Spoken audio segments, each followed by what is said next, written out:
కంట కన్నీరు పంటలన్నీ బీడు దిక్కు తోచని స్థితిలో రైతాంగం. ఎండిపోతున్న పంటలకు నీళ్లు ఇచ్చేదెవరు?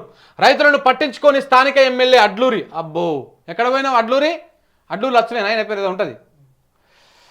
కంట కన్నీరు పెడుతున్నాడు రైతు. పంటలన్నీ బీడు వాడుతుండగా, ఆశలన్నీ మోడు వాడుతుండగా ఆ దిక్కుతోచని స్థితిలో కొట్టుమిట్టులాడుతూ ఉన్నాడు. రాష్ట్ర వ్యాప్తంగా రైతుల దీనావస్థ ప్రభుత్వానికి అర్థం కావడం లేదు. అయ్యా, మా భూములకు నీళ్ళు ఇవ్వండి, మమ్మల్ని ఆదుకోండి అంటూ కంటికి రెప్పలా కాపాడుకుంటున్న పొలాల కోసము ఓ తండ్రిలా ఆవేదన చెందుతున్న రైతును చూసి అడిగే వాడే కరువయ్యాడు.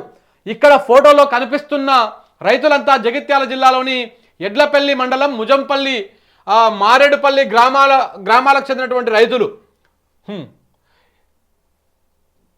ఎస్ఆర్ఎస్పి చివరి ఆయకట్టుకు నీరు నెల రోజులుగా అందడం లేదని రైతులు వాపోతా ఉన్నారంట. గత 4 ఏళ్లుగా ఎలాంటి ఇబ్బంది లేకుండా సాగు చేస్తున్నామని, ఇప్పుడు ఈ నెల రోజుల్లోగా నీరు అందడం లేదని, పంట పొలాల్లో పశువులు మేస్తున్నాయని చూస్తూ కన్నీరు పెట్టుకుంటున్నారు. సో పంటకు 500 రూపాయల బోనస్ కూడా కాంగ్రెస్ ప్రభుత్వము ప్రకటించింది. ఇప్పుడు పంటే పండించే పరిస్థితి కనిపించడం లేదని వ్యాఖ్యానిస్తున్నారు. ఇప్పుడు ఇలా నీరు కూడా ఇవ్వకపోతే మాకు పురుగుల మంద దిక్కని అంటున్నారు.